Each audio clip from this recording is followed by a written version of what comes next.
I wanted to give you a little chance to share a little bit about the Boldt decision. I know that they're having a celebration, I guess, next week, and so... Yeah, February 5th over at Squaxin Island from 10 o'clock till about 4:15.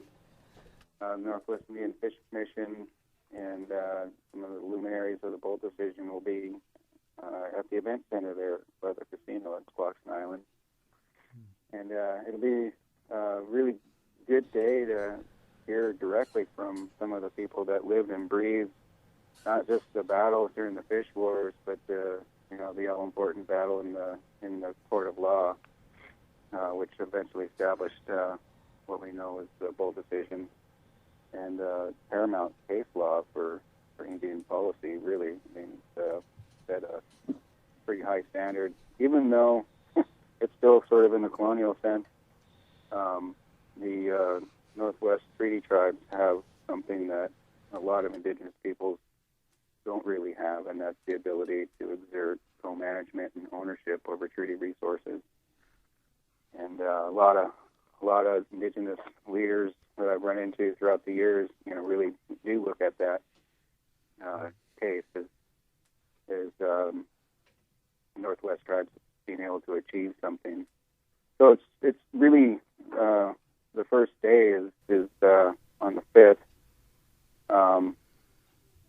And Stu Pearson will be there. He's the U.S. attorney that tried the case.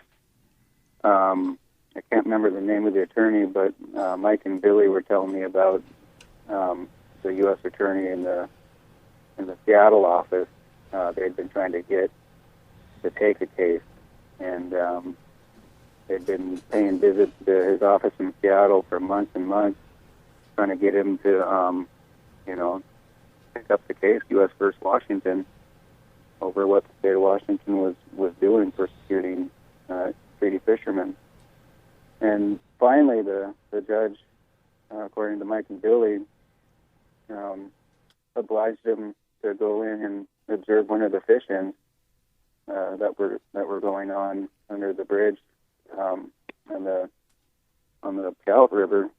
And what ended up happening that day was the state troopers tear gassed the whole group of Indians without knowing that the U.S. attorney was in the crowd watching what was going on.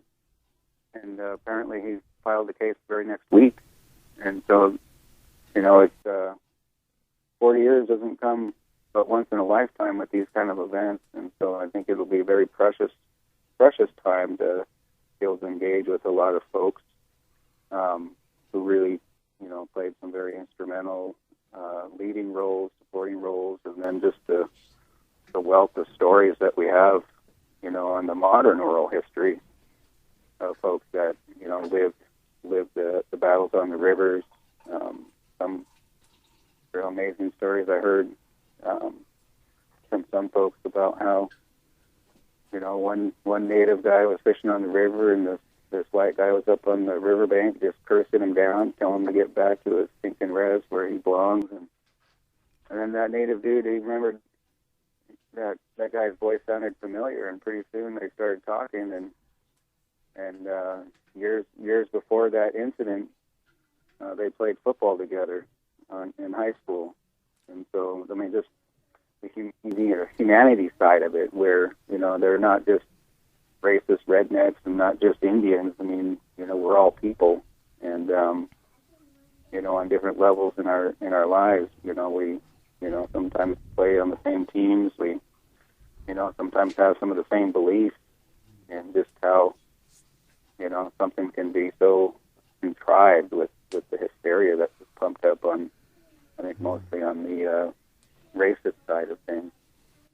But the 40th anniversary is one thing, and I think about it's really the year of the 40th, and there's just too much to share. There's too much to tell in just one day, and I'm thinking that there's such a wealth of stories that really needs to be archived. It needs to be preserved in some of our modern tools that we have with the digital age and whatnot. And I've so many of our younger generation I think, haven't been really given the opportunity to understand what the last 40 years was like for Indian country and tribal government. And so this leads me to another event that I'd like to also share, and maybe we can get an announcement.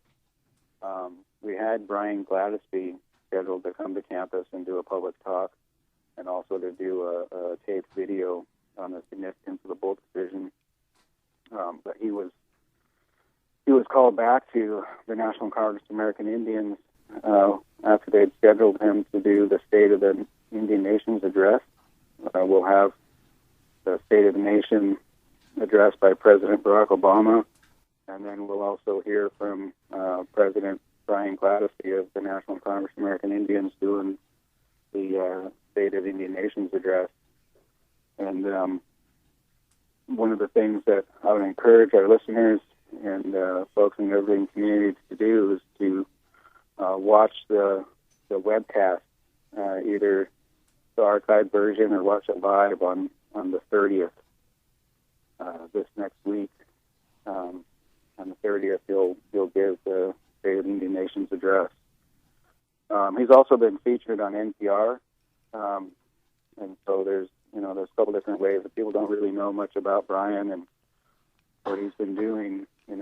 He's via social media, and he's not real shy to it either. So there's a couple of good avenues for people to get to know him. But when we have him on campus, it'll be February 26th. We'll do a taped interview with a few students for the benefit of the students, so that Brian will be able to share some insights on the significance of the Boldt Decision, but the idea that his captive audience and his immediate presence are students, and what sort of insights could he share with the younger generation. This is part of some of the larger vision that I'm starting to build in my new position on Indian education, and looking into the future in the next 40 years. What do we do to exercise, I think, one of the most fundamental sovereign values, and that's teaching our own people the way we see they need to be taught. And looking at a lot of the discussion in Indian education, achievement gaps have been one of the biggest agenda items for so long. But I think one of the primary reasons for these achievement gaps is we have too many Native students being taught by non-Natives, and the curriculum that they're teaching our people is not by our own design. And so I look forward to, being a part of this ongoing discussion and joining some of the folks that have been looking at this for much longer than myself at how do we indigenize our own education pathways from Head Start to PhDs. And looking at Western civilization as pretty much a construct of, Eurocentric values. They made it, and they made it up as they went along, and they wrote it into laws, and they wrote it into curriculum. There's no reason why we can't re-engineer our own future and educate our own people in our own way. And so that's one of the things I'm looking forward to Brian's presentation back to the February 26th. He'll have a public presentation from 3:30 to 4:30 on tribal self-governance and Indian education. And so it's kind of the framework that, I'm encouraging people to really listen into when he does present. And we'll have half hour for Q&A. So from 4:30 to 5, we'll have Q&A, which will start with 3 group-originated questions. So we'll have 3 types of questions that I think will set the tone for the regular Q&A. So people that get to show up will hear him respond to 3 questions before it goes to the general Q&A for the rest of the audience. And it's going to be exciting. I'm really looking forward to his visit. I'm not sure that Evergreen's ever had a president of the National Congress of American Indians come to campus and make such a presentation. So no, I do believe that'll be a first time, Micah. Yeah. So I'm thinking, there's lots for us to gear up for as far as, looking for those excerpts, looking for those quotes, looking for those lessons, and Brian, I believe is, going to be, I think he'll be the first tribal leader that I've invited to campus, and there's several more that I've been talking with over the years on some of the same subject matters about education and whatnot, and I really think that is our future. I think that's the wisest investment we can make as Indian people, is to keep our teachings alive,